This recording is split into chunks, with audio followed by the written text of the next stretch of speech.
Metong beses kamong may ligtas, parati na kang ligtas. Sabi na kining 1 Corinthians chapter 3 verse 11 to 15.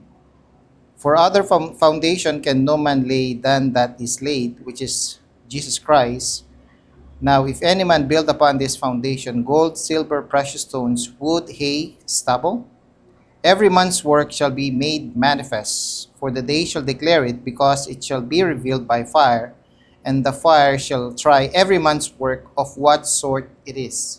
In konteksto na ning salita na ning Ginoo Kenny, itay tangaman wandang judgment seat of Christ, na kung saan Kenny detang menampalataya kay Ginoo, detang ligtas, marapla kay Ginoo para mayakit itang gewada.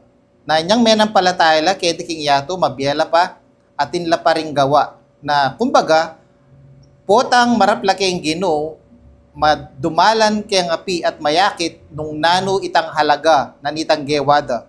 At kalupa na sabi na kay verse 14, if any man's work abide which he hath built thereupon, he shall receive a reward. Na kalupa na ning sinabi na Kenny, nung itang gawa na ning tao, mayakit, yang arapan na ning Ginoo, nung kalupa na ning ginto, ning pilak, o itang mamahaling bato, midinang kang gantimpala. And sabi na kayong verse 15, if any man's work shall be burned, he shall suffer loss, but he himself shall be saved, yet so as by fire. Na nung ita namang gawa na nitang tao, anyang kaybat ng menampalataya kay Ginoo, alang meging halaga kaya ang arapan na ning Ginoo.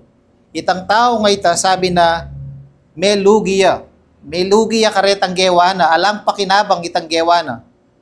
Pero alaway niya Kenny, sinabi na itang tao nga ita ligtas siya. Nung akit may kening verse ay ni save, past tense, ed. Ligtas siya ketang api. Na Kenny tamo akit na malino patune na misang beses kamong may ligtas, parati kang ligtas.